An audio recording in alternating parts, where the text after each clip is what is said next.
Ito naman mga birds na ano, ah, may konting ano na naman ako, may konting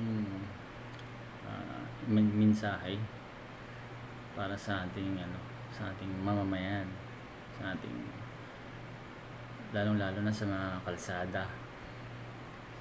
So pansin ko lang sa kalsada, no, bakit ganun?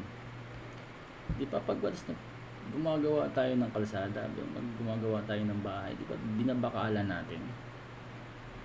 Diba? Binabakalan natin para maging pulido ang gawain. Bakit ngayon? Diba? Bakit ngayon? Pag gumagawa ng kalsada, buhos na lang. Wala na yung ano eh. Wala na yung bakal na nakikita. Buhos na lang. Pero itong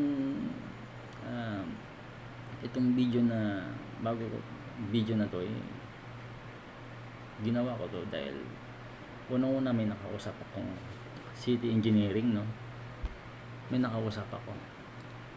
Sabi ko, sir, hindi ko nasasabihin kung saan lugar, pero may nakausap ako kasi nandun siya nakatayo siya habang gumagawa yung mga tao niya. Sabi ko, sir, di ba dapat talaga siguro lagyan natin ng bakal yung kalsada, no, yung sahig ng kalsada, no. Alam mo yung sagot niya sa akin? Hindi kasi ang buhos kasi ngayon maganda ng klase, talagang matigas na agad, anak ng teteng, matigas.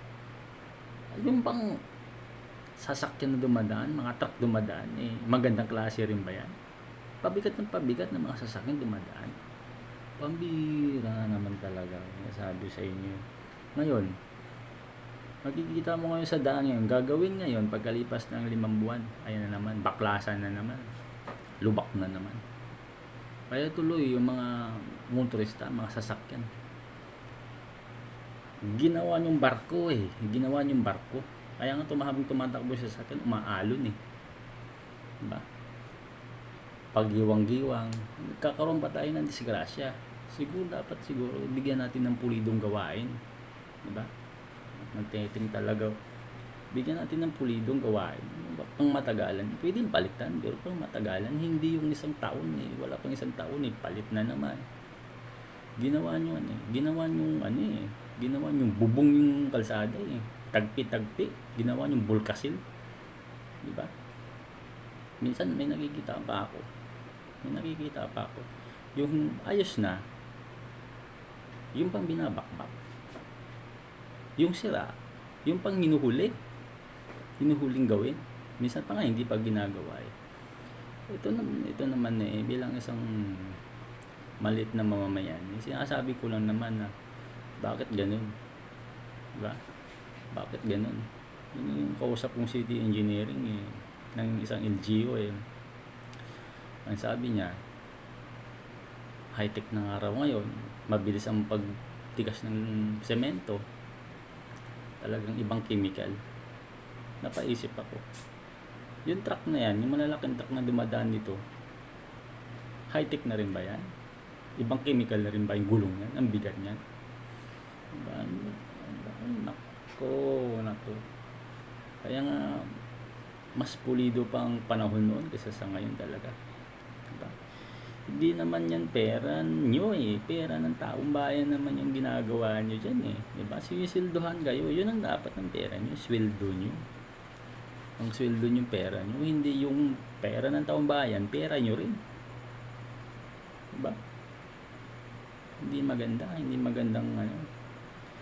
magandang public servant yung mga ganung sitwasyon Ang hirap. Tulad kanina, isang motor lumipad, kala niya tubig pala, malalim na lubak, diba? Pansin niya yan. Makarating pa tayo sa aksidente, namamatay dahil sa ganung sitwasyon. Bigyan yung mga pulidong gawain, sayang yung pera. Kung panandali ang gawain lang naman ang gagawin natin, wag naman natin gawin. Pag-isipan mo na ang mangyayari, di ba? Parang salita lang naman yun eh. Bago mo sabihin na alam mo masama ang sasabihin mo, pag-isipan mo. Yun sa trabaho. Diba? Libo-libong tao. Naman no, libo-libong tao ang umaasa para maging maayos ang sitwasyon. Wala eh. Libo-libong tao pa rin ang naapektuhan sa mga gawain ganyan. Sana gawin natin maayos, lalo na sa kalsada, no? Ang hirap talaga. Ang hirap, lalo na pag tag-ulan. Doon sa panahon ng tag-ulan, naglalabasan yung mga butas-butas ng kalsada. Kasi nga, ba? Parang ano yun eh. Parang walang baho na hindi mangangamoy. Ganyan ang nangyari. Yung tag-init, di mo mapapansin. Hindi mo tag-ulan. Oo, nandun tayo.